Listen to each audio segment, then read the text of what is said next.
Здравейте на всички, аз съм Сар и днес ще имаме още едно уроче по програмиране, по състезателно програмиране, правилно съм. Благодаря на Влади, а.к.а. Камикадзе от Киберклан.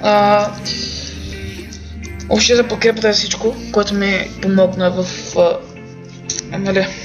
коментарчета на предишния клип. Да, като цяло е това. Ще има техния канал в описанието. Да може да ги чекаутнете, да се сабскрайбнете, също да следите тях и мен. И да, сега ще ви покажа как да направим средно аритметично. За две числа, например, добавяме А и Б. Мога да кръщам така. Симваме ги. Сиалт плюс Б на 2. Да кажа само защо, да обясня сега. А и Б са две числа. Тук ги симваме. Тук. Това е формата за намиране на средно аритметично, ако са две числа, нали? Средно аритметично значи средно аритметично, извинявам се, много ще така бързо говоря. Това значи, че това значи две числа, ако са две числа, примерно, ако са 6 и 8, да кажем, събираме ги 6 плюс 8 прави 14 и го делим на 2, понеже са две числа и се получава 7. И това е, нали, като цяло за средно аритметично, ако са 3 делим на 3, ако са 4 делим на 4 и така. След като съберем 4. Тук сега специално са за две числа, затова сега ще го граним. Ще пробваме 12 по 4 е 16, делим на 2 е 8. Ще пробвам. Често искам да пробвам 0,2 да ще ме даде. 0,2, нали 2 делим на 2 трябва да изведе 1.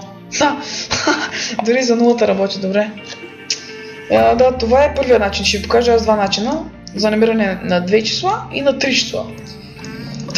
Това беше първият начин. Тук средно аритметично. Така. Тук пишем. Добавих си още един елемент средно аритметично, който не го си идва. Тук пишем вече за него да го определим. Средно аритметично е равно на пак формулата А плюс Б делено на 2. И тук просто трябва да се го изведем него. Средно аритметично, добре, правилно. Кой е?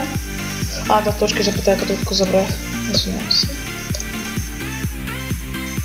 1, 2, 4, 8. Пак се работи. Виждате. Така. Сега. Мисля, че това бяха двата начина за намиране на две числа. Сега ще покажа третия начин за намиране на 3 числа какъв е, ако примерно те са С. Относно средно аритметично ще го покажа, понеже така ми допада на мен. Опа, плюс С и го делим на 3 вече, защото са 3 числа. Отново се извиждаме средно аритметично. F9 опът се цъпна. Готово. Тук пишем сега, само да ми зареди. Ще ми заредиш ли, Салдор? Ще ми зарежда от F9 сега. Готово. Ще намерим средното аритметично на числото на някой сбор на 18, примерно 9, 3 и 6. Би трябва да се получи 6, защото 18 делено... Колко говоря? Да, 18 делено на 3 прави 6. Толкова ми изведе. Даже ако искате да го направите да изглежда като програма или нещо такова, можете да го направите така последния начин, да изглежда по-прегледно. Тук така. Средното аритметично на тези числа е двоеточие и тук вече, нали, ще изглежда по-ясно, като според мен. 12, всъщност 12,3 и всъщност 12, 2, 4. Това е отново за 18. И ето средното аритметично на тези числа е 6. Аз също мисля, че така е по-красиво, но както ви си прецените. Има задача за средно аритметично, която може да видите в описанието, ще има линк към нея в Arena Makecamp, трябва да направите регистрация там.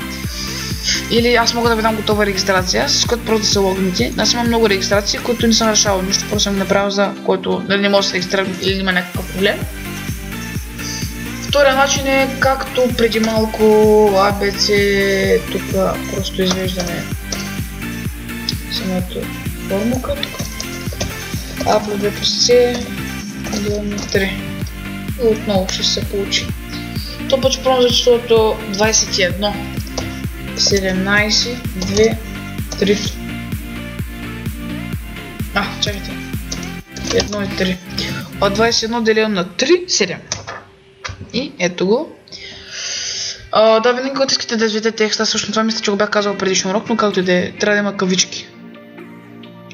И така, това беше от този епизод, надявам се да ви е харесал. Вижте описанието, искам да благодаря специално на няколко хора, като вижте описанието, просто ще разберете кои са те.